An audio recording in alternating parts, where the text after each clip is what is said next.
So you're a Jeep guy. You've had Jeeps. I've seen you take them out and do the trail thing. You've texted me and say, hey, what's a good trail to go hit? You've taken your daughter out. So how does it compare? Okay, not a Jeep guy. Have Jeeps. Well, There's a difference. You gotta be kind Put a of little Jeep lift guy. on them. They look really good going down the freeway. We're kind of off some dirt roads. Doesn't compare at all.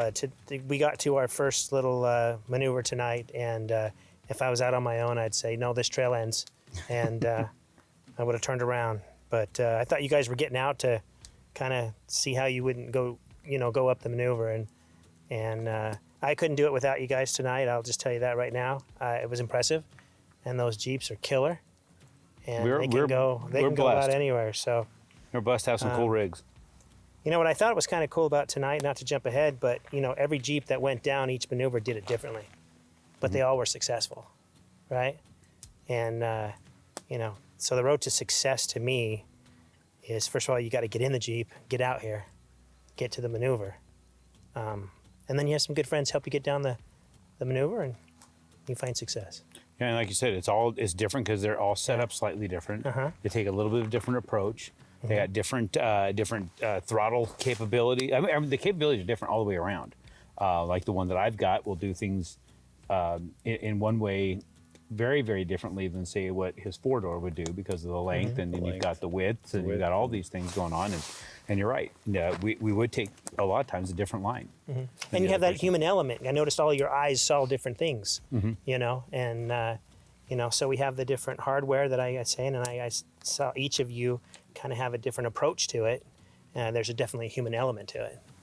Yeah, an experience element. Yeah. What we've all been down before and what we're willing to do. I think that was the other thing.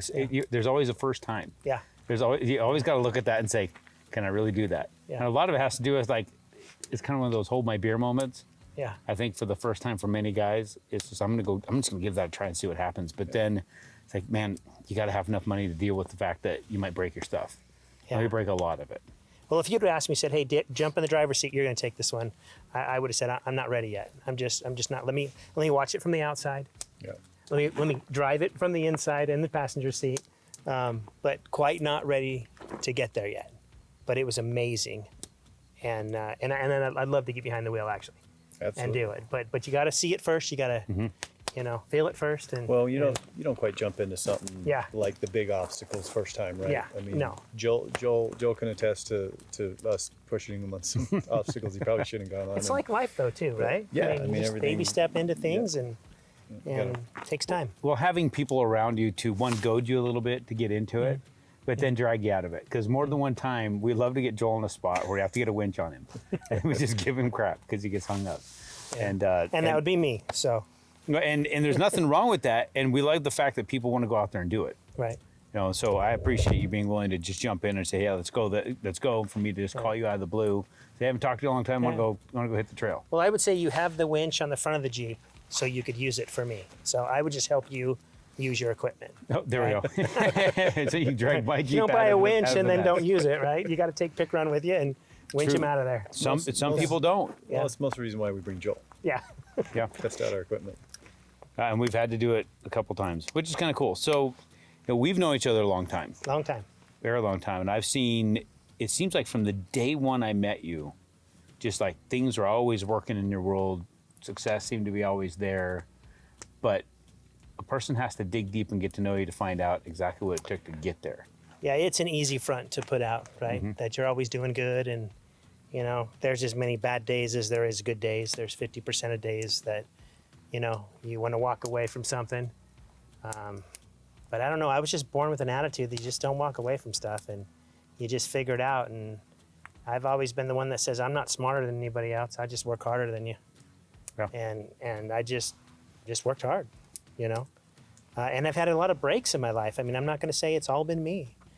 You know, I can think of a lot of times where I got a little luck, but I took advantage of it. I noticed it, and I took that opportunity, and I ran with it. You know, so I believe that there's a little bit of luck opened up to all of us. We got to recognize it, and we got to jump on it. We got to, you know, take advantage of that. Yeah. So, I think it's sitting there open for everybody. yeah, It's just many people don't recognize that it's there, or it looks really hard. Like, you know, obstacles Yeah. we're talking about here. Looks Right. like it's really tough and untravelable Right. in some sort of sort. And then you've got to understand the work that has to go into it. And you know, some people they think that you have an advantage in some form or another. And I've just told everybody for me, there's no advantage. I've found that I don't have to be faster. I don't have to be sexier. I don't have to be cheaper. I just have to outlast everybody else. yeah, To stay at it longer. Well, and decide to not give up, right? Yeah. Decide to do it, and then decide that before you even start, when it gets tough, that you're going to keep going. You don't stop. You don't give up. yeah. So what was your beginnings that taught you that? Well, I can think back my senior year of high school. My grandpa worked for Honeywell, put in 30 years, and came to work one day, got a pink slip saying, "You're a 50-year-old engineer. We don't need you anymore." And I remember sitting down thinking, you know, he gave his life to this company, and showed up every day and gave it his best, and he was just thrown away at 50 years old. Well, in those days, no one's looking for a 50-year-old engineer. Yeah. They're looking for a young engineer coming out of school with all the latest, you know, technology and back then. And, you know, so for a big turning point for me, as I sat back and saw that, it was a huge advantage for me saying, if I am going to fail in life, if I'm going to get the pink slip, I'm giving it to myself. I'm going to be in control. No one's going to show up one day after 30 years of total dedication and give me a pink slip. So if I'm going to fire, I'm going to fire myself. If I'm not going to make it, I'm going to be the failure, right? But if I do make it, then I'm going to recognize that I've had people helping me, teams doing it. It's not all me. I don't think it's all you when you make it, but I believe it's all you when you fail. I agree. Yeah, we have only ourselves to blame when things don't work. But Yeah. man, if it takes off and does well, Right. I guarantee your leadership had a lot to do with it. But there's no way you can get to the certain heights that we've seen people achieve by themselves. It just doesn't happen. Yeah. You know, what would you say is probably the toughest thing you've had to deal with to get here?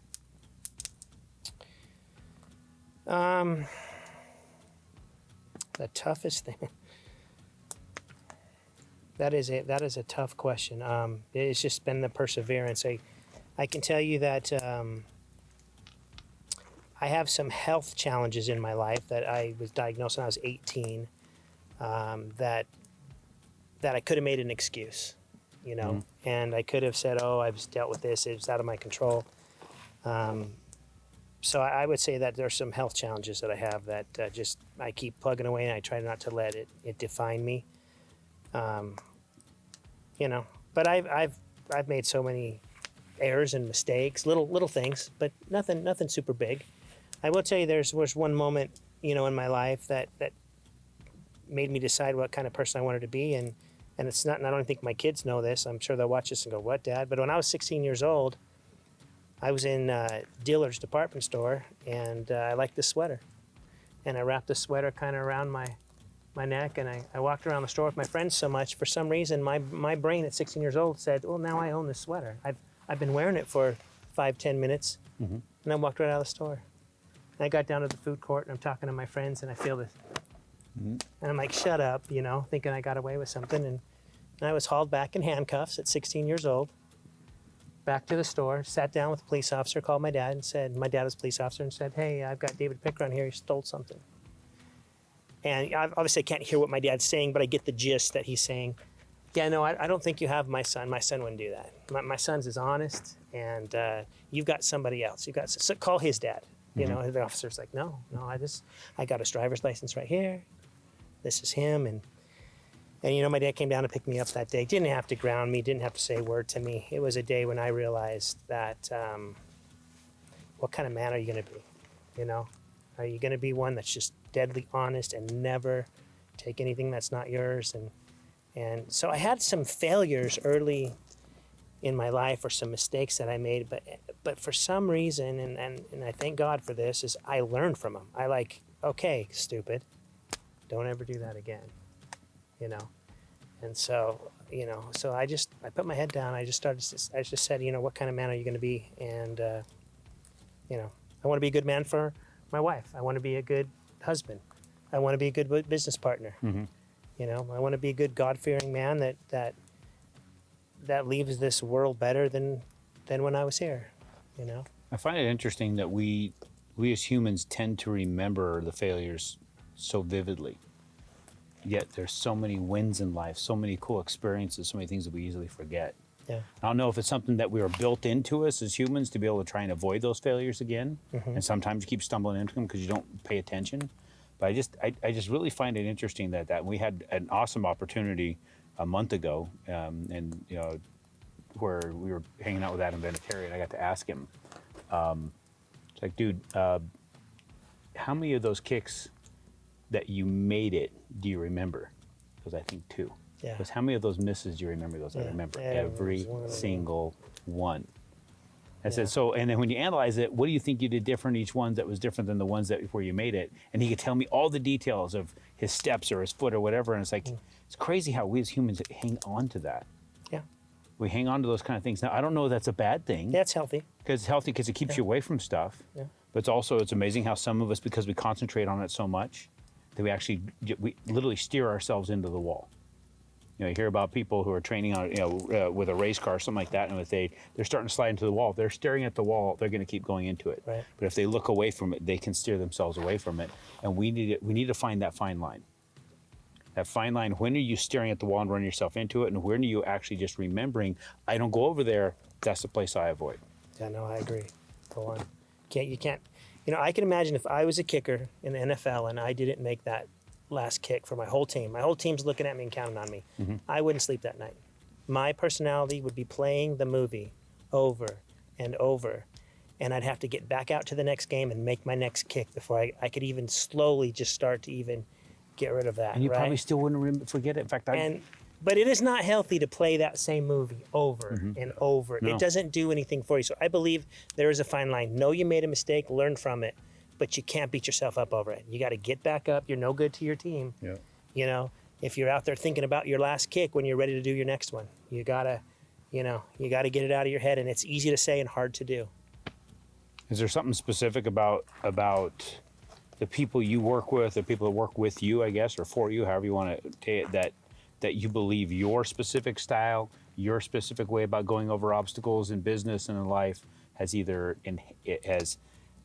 had the influence for things to get where they are? I mean, or do you think that there's things that maybe you've missed? No, I think you find success in teams, and I used to, in my life, I used to think I want to be like that guy. I want to be like that guy. And I used to try to change the way I reacted or the way I did my personality. And then I came to the realization that, listen, this world needs me in certain circumstances. But I also realized it doesn't need me in every circumstance, right? So I used to take my type A personality into everywhere I went. And it was very much a benefit in some circumstances, and it bit me in the butt in other circumstances. And so as soon as I realized what I was good at, that's great. But when I realized what I wasn't good at is when I really started to flourish. Because if I knew I wasn't good at something, then I needed to find somebody who was. Now, one of my business partners in one of my companies, Scott Aubrey. Scott Aubrey is the best number 2 guy you could ever have. And I don't say, and he's better than me, and I call me as a number 1 and him a number 2. Actually, he's more important in the organization than I am as the number 1. So when I'm saying 1 and 2, I'm not saying in order of importance. Yeah, sure. Okay? I'm just the one who goes and makes things happen, stirs up the hornet's nest, and then he Organizes it. He puts it all back together, and we wouldn't be successful without me, and we wouldn't be successful without him. Yeah. Everybody in the office comes to Scott when they have something they need to share or something about their lives, or no one comes to me. I'm lost in my own world. I'm in my projects. I would love it if they came to me. I sometimes sit back and go, why doesn't anybody come to me? But I have to realize that my personality is not, as much as I want it to be, isn't as, inviting. Maybe my facial expressions aren't as pleasant as him, my voice. Maybe I'm too busy. Maybe I shut my door. Maybe I ignore him going down the hallway when I'm thinking about a break. And so my point is our business really started to flourish when I realized what I wasn't good at and could put people around me to fill those holes. And I have fantastic people and work great in teams. I think when you get to my level, you can't be everything. Mm-hmm. You just got to be what you're good at. And you can't sit there and always want to be somebody else. Just be who you are and do what you need to do. Yep. And So authenticity, and then of course recognizing where you're short. What I've told a lot of people is some of the best CEOs say that the reason they're a great CEO is because they find themselves to be the dumbest person in the boardroom. And as long as you're not the best at the roles you fill with other people and they're the best with those roles, they don't have to be the best at every role, just the best at their role, right? Yeah. And if you're the best at every role and you are trying to be everything to everyone, you're nothing to no one. Yeah. Because and the other thing I've also found, I think I'm probably taking too much on this to spout off about, but I've also found that we've talked about this before to different people, that when you decide you're going to do it all, you're stealing from other people's opportunity. You're not allowing, you're taking from yourself and then you're taking from them. If you delegate to somebody, it frees you up to do more to delegate to somebody else, to do more to delegate to another person. You can create. So I had a manager for years, and this manager was really good. I mean, she was really, really good at what she did.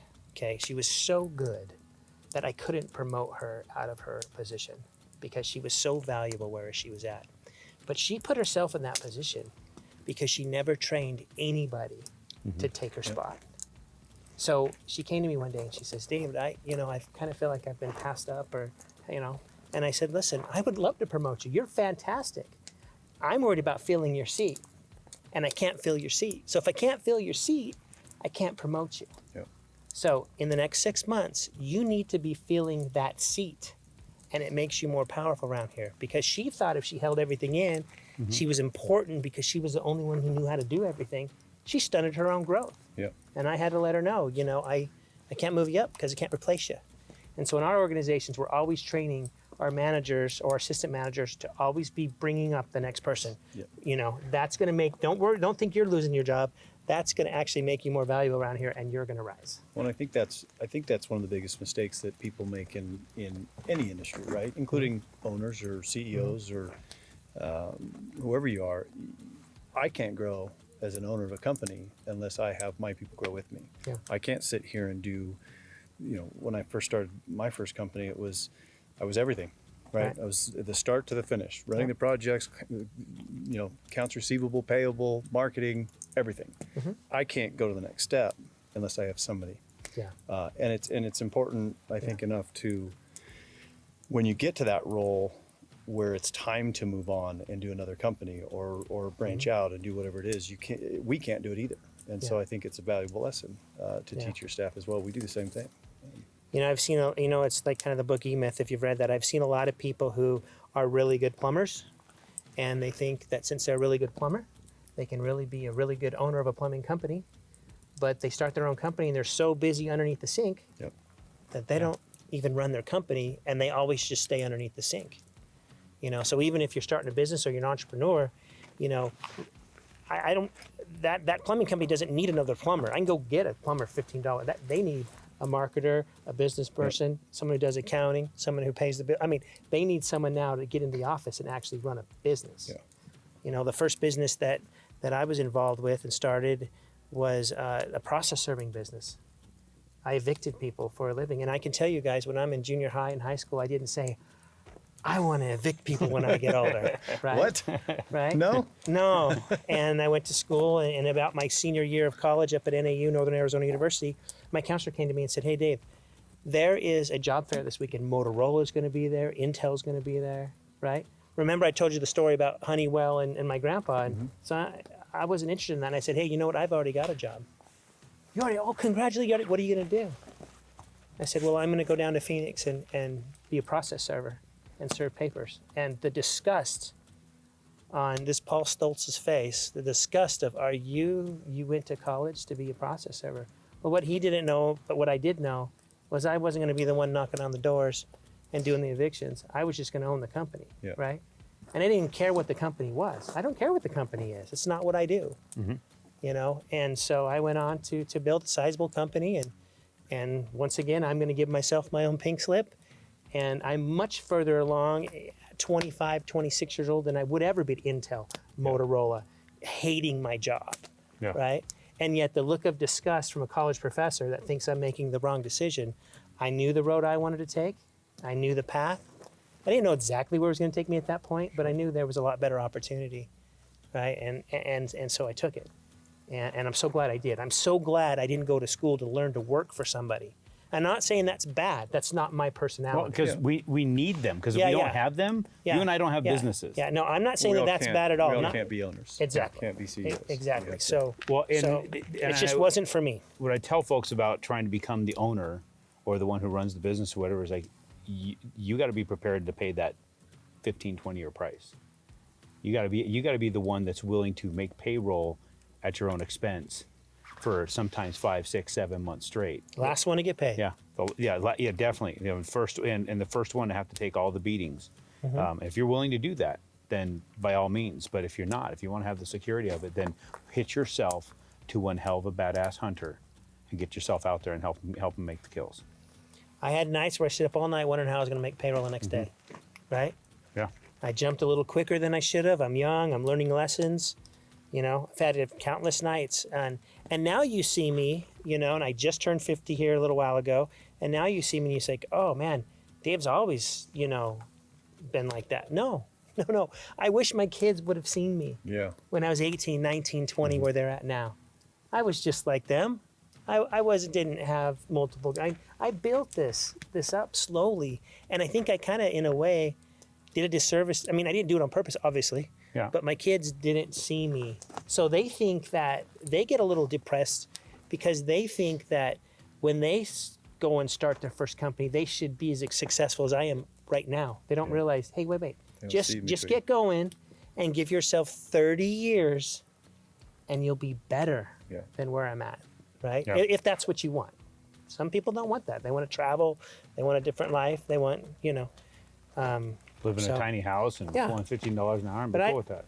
I agree with you. I talk to a lot of entrepreneurs that think the minute they turn on the open sign that the dollar bills are just flying. And if you don't, if you better plan on losing money for 2-3 years, the best ideas I've ever been part of have never gone quicker than 2 or 3 years. I don't know about you guys.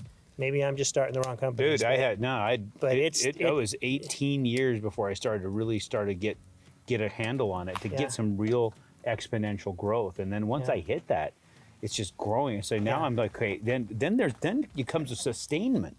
How the hell do you sustain that kind of thing? It's one thing to grow. It's one thing to go through all the suffering to become successful. Now you become successful. Now you have this massive amount of business comes. Like, how do you keep it? How do you say that's a whole other group of problems. That's a whole other plan you got to figure out. Whole lot of new wiring you got to do in your brain to figure out. It's one thing to build. It's another thing to maintain it. Well, go ahead. Well, maintain it financially, but I think there's a big part of that we're missing is maintaining the drive, right? A lot of people get to where they're going. In their mind, they've climbed the mountain, they're there. And then they lose track of everything they're doing, and they're living outside their means, they're enjoying life, and they're not really paying attention to what's going on. They stop working. Yeah. They stop working hard, and then all of a sudden they're right back to where they started.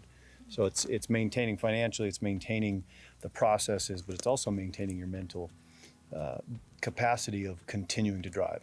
Well, that's why my mountain doesn't have a summit. Yeah.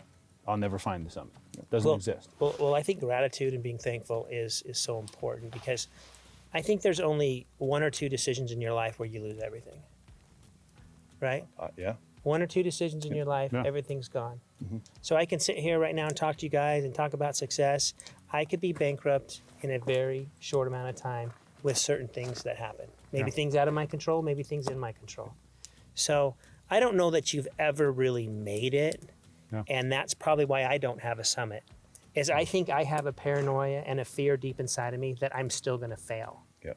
And I don't know that that will ever leave me. I've had it since I've been. Keeps you going. I've had it since I've been a kid. I kind of grew up, I had a lot of freedom. I was kind of on my own. I didn't have a lot of family structure, and I didn't have safety nets when I was younger. And for some reason, I think that kind of fear, I wish I could get rid of it, but it's just part of who I am.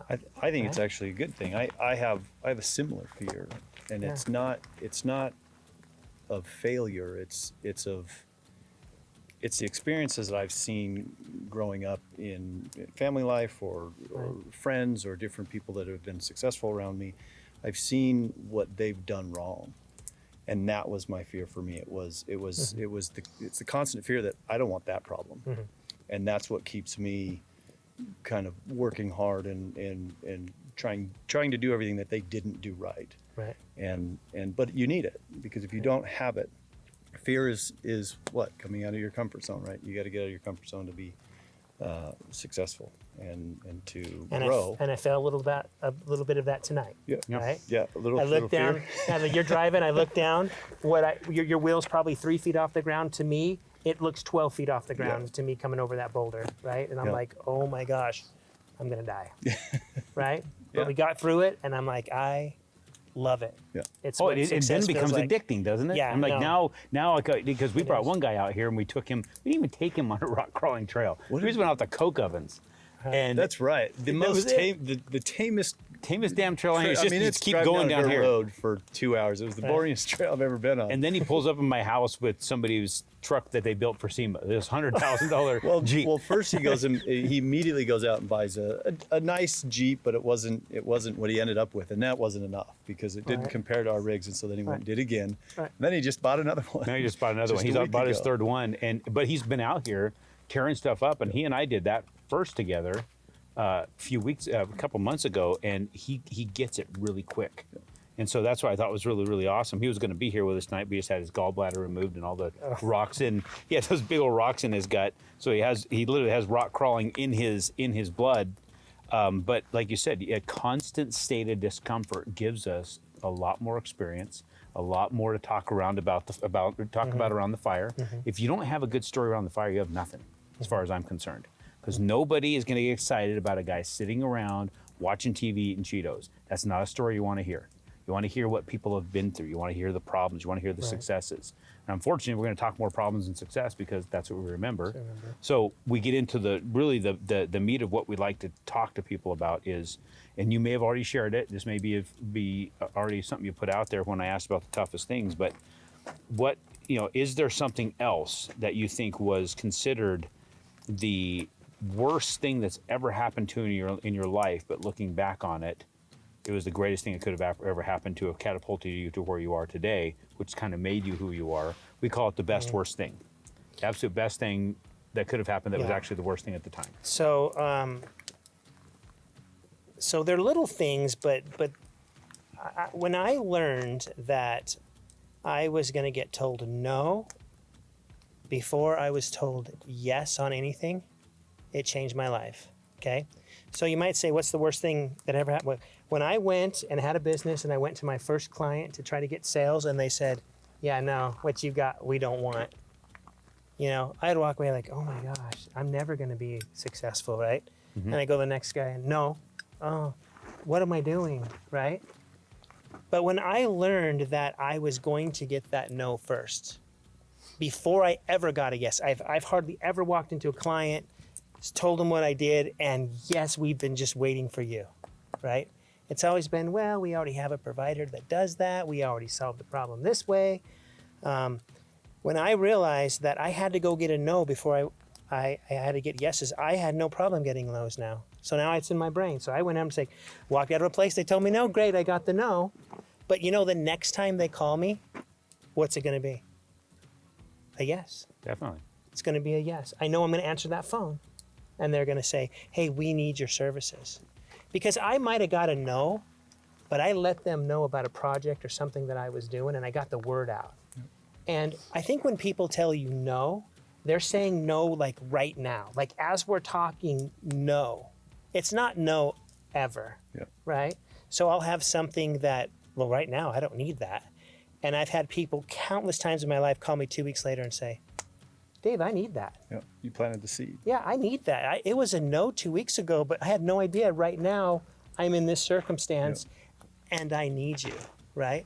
So the answer to the question to me isn't there wasn't one big no in my life, but there was a lot of no's that I learned turned into yeses. And so I would say if you're a young entrepreneur or you're getting into something, you're going to have days where you're going to like, what am I doing?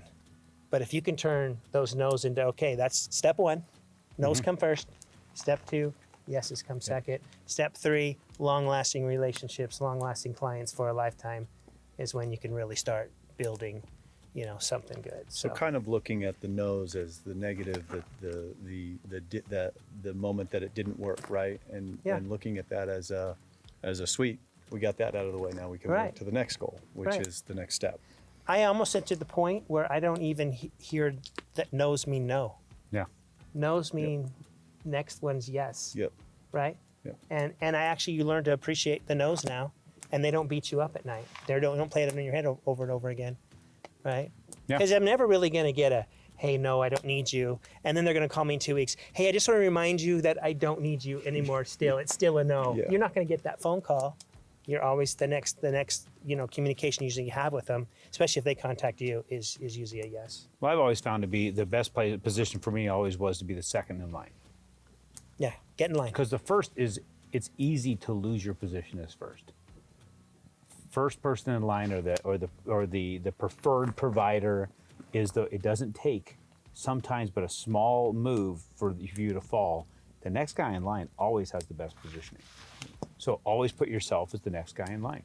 And then when you get that opportunity to be first, find out what made them fall. Don't go in there and start pushing, well, this is what I'm going to do. It's going to be awesome. No, find out how the other guy fall. Can we even meet that? A lot of times I'll tell people, well, tell me what happened here. They'll start explaining, and it's like, what makes you think I can do better? And then they start selling you on how you're going to do better for them or how they're going to do this for you or how they want you to come in here and do this because they see you differently.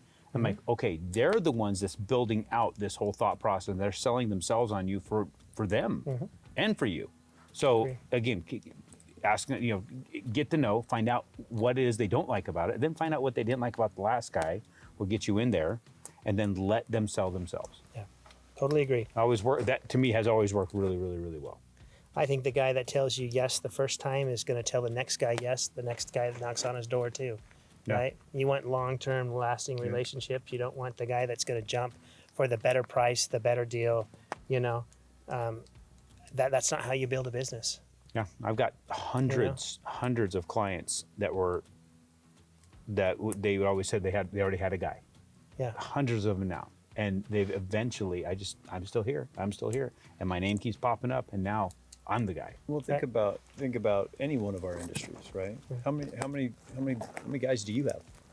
How many guys do you have, right? And how many times have those guys changed over the last 12 months? Yeah. No, our businesses aren't special that we're the only businesses in the world that have that. So everybody's going to have it, right? Everybody's going to have that moment where everything changes. People go out of business, people change, relationships change, circumstances change. So yeah, you plant the seed, you work hard, you be persistent, accept the no as a thanks. And I will tell you, if you're good, it doesn't matter what industry. You can be in an industry where you have a million competitors. If you're good, you will rise to the top. Yeah. So Agreed. And if you're persistent, you stay at it. You don't give up. So just appreciate you taking time away from the family to come hang with us, hang out here late. We're not doing the normal thing where you go climb into our tents and sleep. Well, and especially because he's got surgery coming up on Tuesday. Yeah. Right. I mean, he's in a Jeep jostling around. I hit a bump. I think my front diff hit. That one did hurt a little bit. I could feel it for him because I had shoulder surgery. I got a torn rotator cuff here, and I know that stung. It popped me pretty good tonight. But once again, a little pain's not going to stop me from going out and having a great experience with good people. That's if you're going to cry and whine and stay at home, then you might not find success. Yeah. My Rizzo likes to say, I'm going to hurt here, I'm going to hurt at home. Might as well hurt where it's cool. That's true. Right? So, and one of the toughest people I know, and that's a lesson I learned from her, to not have an excuse just because you're not feeling good. Go out there and do some cool stuff. Enjoy some things. And I've said many times, the only things we take with us in this life when we leave is relationships and experience. And I appreciate you. One, we've had a relationship a long time. Yeah, it's been and good. then two, sharing experiences like this. So thanks, Been brother. good. Hey, I just thank the guy upstairs. Laid out a beautiful life for me, beautiful family. I can't really tell you it's all me. It's hardly not me. I've been, the guy upstairs has laid out a path. You guys are in that path, part of that path, and I appreciate the opportunity to be here talking tonight. Well, with you had guys. to make So, decisions to get it to thank stay on it and get on it. So thanks, brother. Thank you. Thanks. Appreciate it. Go ahead and start cleaning up all this junk. Thanks, brother. Good to hang with you, man.